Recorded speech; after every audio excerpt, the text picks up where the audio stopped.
Call for calm and unity across the United States. 12 police officers were shot.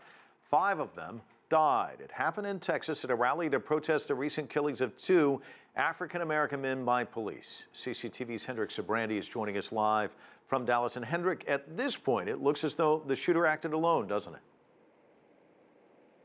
It sure does, Mike. There were some doubts about that a little bit earlier today. There was some talk that 3 suspects besides him had been taken into custody. Police, I think, have backed away from that now and are saying it appears that 25-year-old Micah Johnson was the sole gunman, the person behind this attack. We're beginning to know a little bit more about Johnson. As you mentioned, he did serve his country.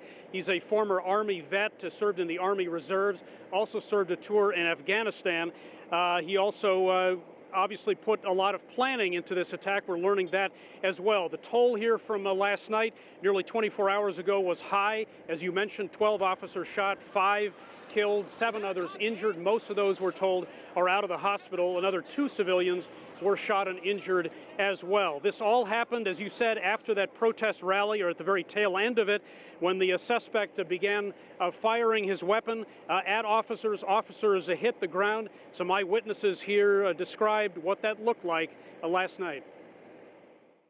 I was walking, and the sniper just started shooting. Man, like all of the cops were getting shot, man. I just saw cops bending over, man. Like it had to been like 5 or 6 cops, like they was all getting shot down, man.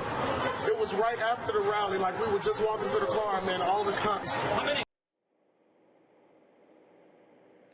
Now, police exchanged gunfire with Johnson. According to them, there was some back and forth verbal discussion as well. The suspect apparently was upset with white people. He told police, according to the police chief in Dallas, he wanted to kill white officers. It took a number of hours for them to convince him to come out. He never did. They finally rolled a robot into the parking garage behind me here.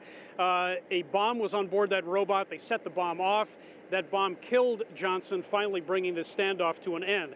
Now, a little bit earlier today, they went to his home in a Dallas suburb. They found a bunch of bomb-making materials, ballistic vest, ammunition, and some other items that led them to believe that he certainly put a lot of thought into this, that this is something that's been in the works for a while. Mike? Hendrick, how would you describe the scene there tonight? Well, I mean, we're seeing a lot of news media here. A lot of reporters are on scene to report on what happened here. You may not be able to see, but off in the distance, we still see flashing police lights, so it is still an active crime scene. There's a command post right behind us here as well.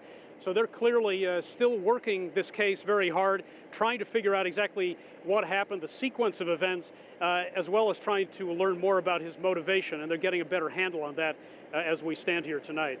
Hendrick Sybrandy, live for us in Dallas. Thanks so much.